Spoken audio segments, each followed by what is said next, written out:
यह traction power circuit का primary winding है और इसका स्टेप डाउन दो ठो सेकेंडरी है, TFP1 और TFP2। TFP में सप्लाई ठीक उतनी ही जाएगी जितना हम TFWR से GR को ऑपरेट करके करेंगे।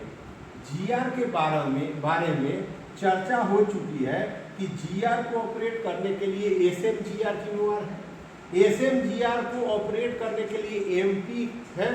जब MP को ट्रैक्शन साइड में N से प्लस पर ले जाते हैं तो 1 बाई 1 नंबर ऑफ टर्न्स की संख्या बढ़ते जाती है। ठीक उसी तरह जैसे स्टेबलाइजर को हम बढ़ाते हैं और वोल्टेज का मान यहाँ से लेकर के GR में दो सर्कुलर रेल बने होते हैं, एक इनर रेल और एक आउटर रेल।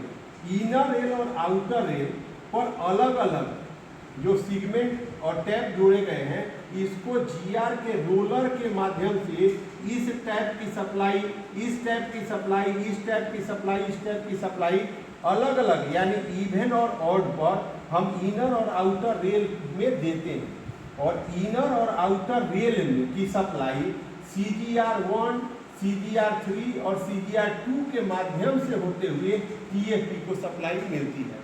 यानी CGR1, 2, 3 एक दोनों रेल के बीच में और टैप के GR के नोच के बीच में एक सीक्वेंस प्रदान करता है ताकि उस सीक्वेंस के अनुसार TFP में सप्लाई जाए। ऑड नोच पर CGR1 बंद होता है, इवन नोच पर CGR3 बंद होता है और प्रत्येक बीटवी नोच पर CGR2 बंद होता है। GR के बारे में हम लोग काफ़ी चर्चा कर चुके हैं कि CGR3 और CGR2 के बीच में RGR रहता है। जब GR 0 से 1 या 1 से 2 पर जाता है तो बिटवीन नोच में जा करके वो टच करता है, ओवरलैप करता है। उस समय जो करंट का मान बढ़ता है वह करंट का मान मिनिमाइज करने के लिए RGR लगा है जो 1.61 ओम का होता है, 1.61 ओम का होता है। इसके द्वारा ही बिटवीन नोच पर सप्लाई जाती है और यदि यह बिटवीन नोच में ही नोच फंस जाए तो RGR गलेगा, GR में आग लगेगा। तो उसकी रक्षा के लिए हमारे पास Q44 लगा है। Q44 का काम है कि यह GR के द्वारा यह Q44 का कॉइल है, यहाँ GR का इंटरलॉक है, यह GR का इंटरलॉक क्लोज रहता है कब? तो जब GR 0 पर रहे तो या फुल नोच पर रहे तो, यानी कहने का मतलब प्रत्येक बिटवीन नोच में हटता है तो उस समय Q44 डीएनर्जाइज हो जाएगा।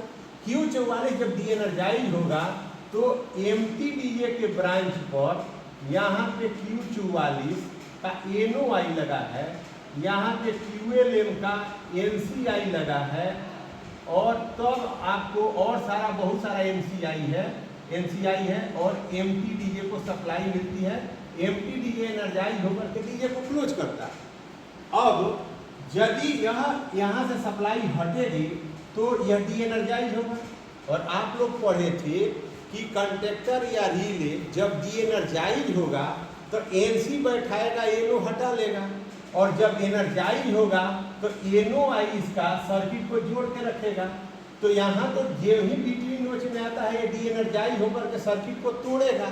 लेकिन अब सर्किट न टूटे इसके लिए इसमें 0.6 सेकेंड का टाइम लैग रिले दिया गया कि GR 0 से 1 से 2 पर 0.6 सेकेंड के अंदर यदि चला जाएगा तो फुल नोच पर फिर इसको सप्लाई मिलने लगेगी और यहाँ से हटेगा नहीं और यह कंटिन्यूटी बरकरार रहेगी और एम्प्टी डीजे जिंदा रहेगा जिससे डीजे हमारा क्लोज रहेगा। यदि अब यह क्यों लगाया गया है? यदि मान लीजिए कि बिटवीन नोच पर ही नोच फंस जाए तब उस समय